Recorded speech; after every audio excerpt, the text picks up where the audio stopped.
Selamat sahabat Kompas TV. Sekarang saya berada di Cirebon dan sekarang saya bersama Kang Deddy Mulyadi. Nah, Kang Deddy kan dalam kanal YouTube-nya kan bertanya-tanya dengan para warga sekitar, dengan para saksi terkait kasus Vina. Nah, dengan saya ingin tanya sih Kak, motifnya apa sih Kang, sama apa mungkin awal mula lah Kang Deddy bisa. Iya, awal mulanya sih saya agak melihat bahwa kan pertamanya awal mulanya kan ceritanya ada 3 DPO yang belum ditangkap. Kemudian dari 3 DPO itu menyebutkan banyak nama besar dari orang tuanya ya, baik pejabat negara maupun keluarga Polri kan gitu. Tetapi setelah saya melakukan penelusuran dari tempat ke tempat, nah itu makin meredup menurut saya gitu loh. Disebut makin meredup bukan kasusnya menjadi hilang, tapi seluruh arah tuduhan itu semakin saya meragukan.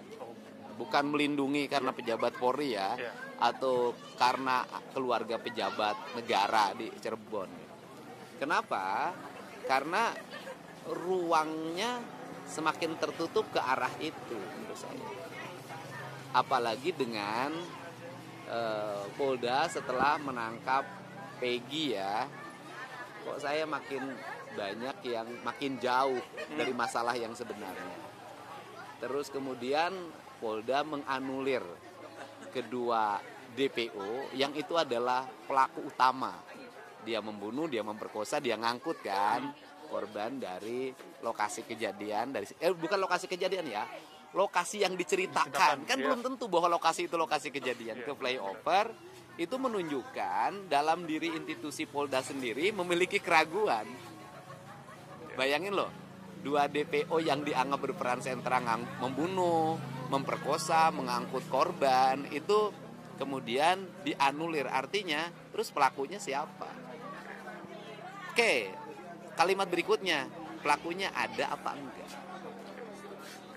Nah, sedangkan itu masuk di BAP, di dakwaan, di tuntutan, bahkan di putusan. Artinya bahwa Pengadilan Negeri Cirebon pada tahun 2016 memutus sebuah perkara yang hari ini perkara itu diragukan kebenarannya. Apakah peristiwa itu terjadi atau peristiwa cerita fiksi?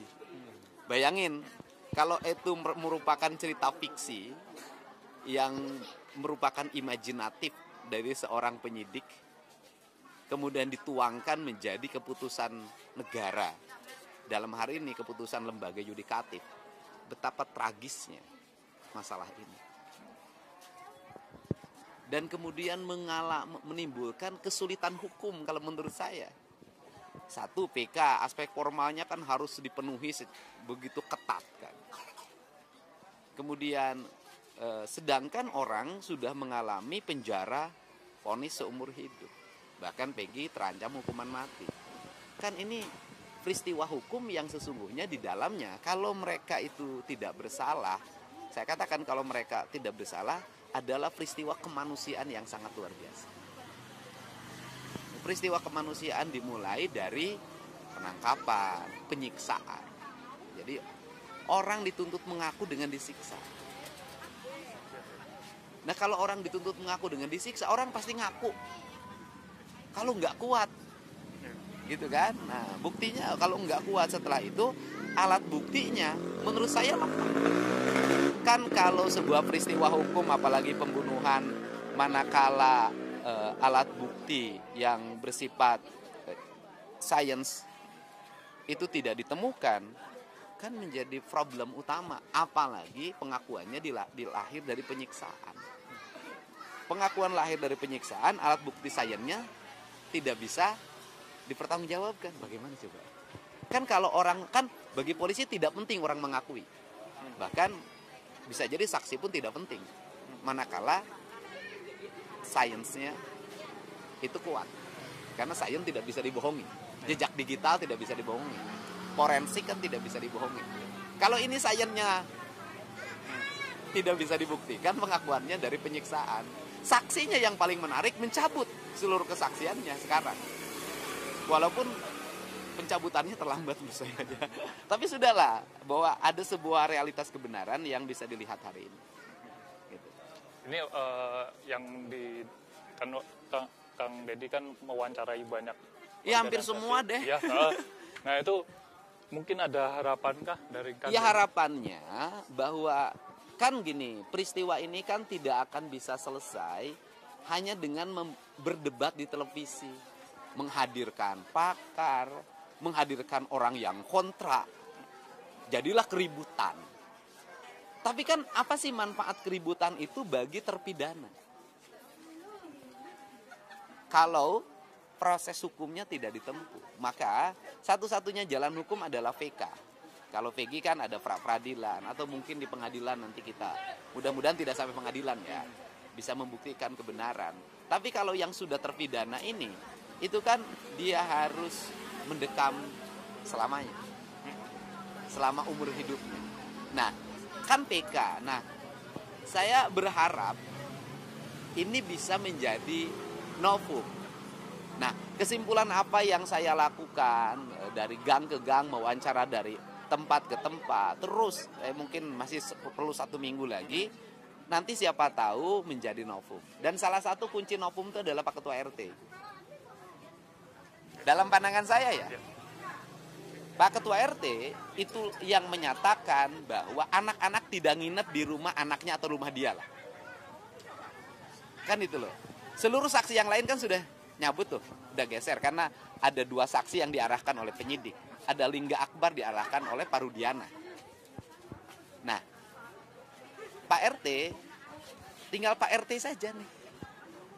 Nah, dan Pak RT hari ini sulit banget saya temuin. Nih, kita tetangga ya, sulit ya? Ini anak bapaknya Pak Sudirman, sulit. Lah, tapi suatu saat pasti ketemu. Nah, kalau nanti misalnya, kalau Pak RT kekeh, kalau sudah selesai, ya udah kita uji deh. Pernyataan mana sih yang benar? Biar kita juga tahu dong. Pernyataan Pramudia, pernyataan Teguh, gitu loh.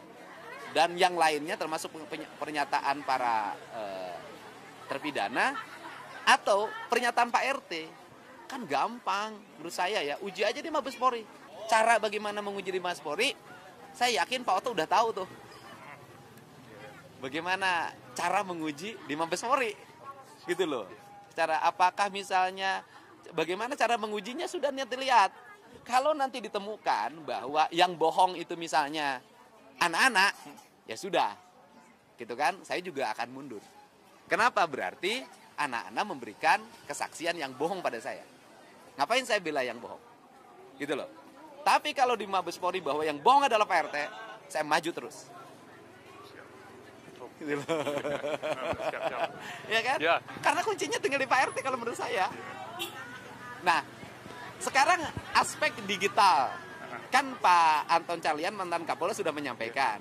Oke, kalau pernyataan-pernyataan itu sulit dipercaya. Gitu loh, ya. Oke. Gampang, mereka kan rata-rata punya nomor handphone. Waktu itu zaman BBM. Udah, buka saja. Pada jam itu, detik itu, menit itu, di mana posisi mereka menurut jejak digital di providernya masing-masing. Ya kan? Gampang kan? Udah aja buktikan kalau nanti jejak digitalnya ternyata mereka posisinya berada di tempat kejadian, di tempat perkara, saya mundur. Kalau nanti hasil forensik digitalnya ternyata mereka itu ada di rumah Pak RT, saya maju terus. Nah, termasuk Peggy. Peggy itu sudah, ibunya sudah ngasih petunjuk. Ngasih petunjuknya bagaimana? Ngasih petunjuknya adalah bahwa ketika rumahnya digerebek polisi, katanya kan sorenya, besok sorenya, ibunya menghubungi suaminya. Kan ada tuh, ke saya juga ngasih nomornya. Ini nomor saya, nomor suami saya, tinggal dibuka. Bener nggak ada transaksi pembicaraan antara Peggy, antara ibunya Peggy dengan bapaknya pada waktu itu? Atau kan Peggy pakai nomor handphone Peggy Itu berapa? Pada waktu peristiwa terjadi kasus ya, Vina dan Eki, saya tidak mau menyebut dulu kasus pembunuhan. Kasus musibah yang dialami oleh Vina dan Eki, lihat posisi HP-nya, nomor itu posisinya di Bandung atau di tempat kejadian. Mudah ya? Gampang kan?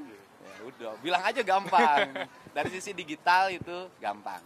Jadi udahlah, kalau kebenaran omon-omon, susah orang mempertanggungjawabkannya. Yuk kita cari kebenaran digital aja.